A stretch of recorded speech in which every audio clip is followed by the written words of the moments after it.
د پښتونخوا په مردان کې یوې ښکلې جینۍ ولې یو ځوان ته په ډېره اسانه خپل ځان ورکړ او واده یې ورسره وکړ.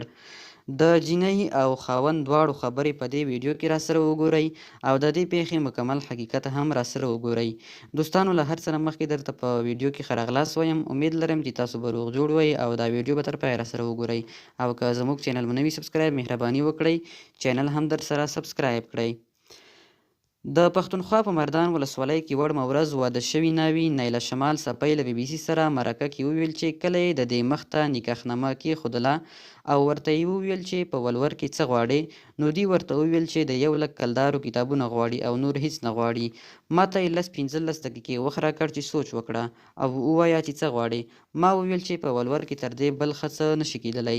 نیله شمال څپۍ د چارسدې د تنګي کلي اوسیدونکې ده او خاوند یې ډاکټر سجاد ژوندون بیا د مردان د بیک خان کلي اوسیدونکی دی. ډاکټر سجاد په پښتو ادب کې دکتورا لري، خو میرمن یې نیله شمال څپۍ لا هم دکتورا کوي.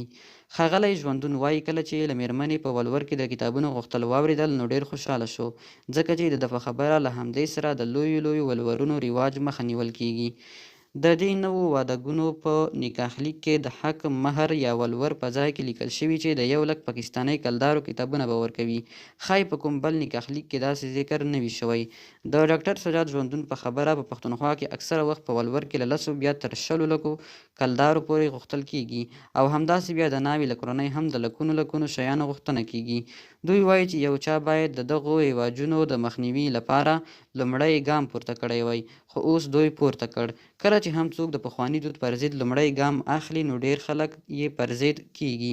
لاکن موږ ته تر اوسه څه بد نه دی ویل شوي او نه یې هم مخامخ راباندې نیوکه کړې ده. نړۍ اوس ډېره پرمختللې ده او باید موږ لاړ شو. نیله شمال څپۍ وایي دی له ژوندون سره له کتابونو هم ډېره ښه مینه کړې ده.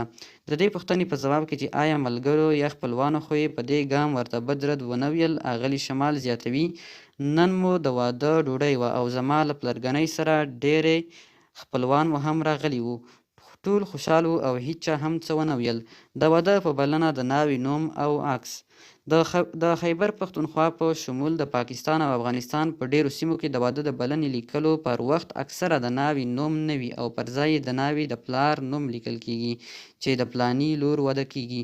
ډاکټر سجاد ژوندون دلته هم نه یوازې د واده په بلنه کې خپل نوم سره د میرمنې نوم لیکلی، بلکې د هغې عکس هم ورباندې لګولی دی.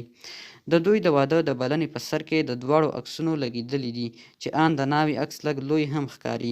واده د دوو کسانو او انسانانو ترمنځ تړون دی او په دې تړون کې داسې نه ده چې ښځه به د سړي پراپرټي وي. د یوه ګډونوال خبرې: عمران اشنا د ډاکټر ژوندون له نږدې ملګرو دی او نوموړي د دوی په واده کې ګډون کړی و.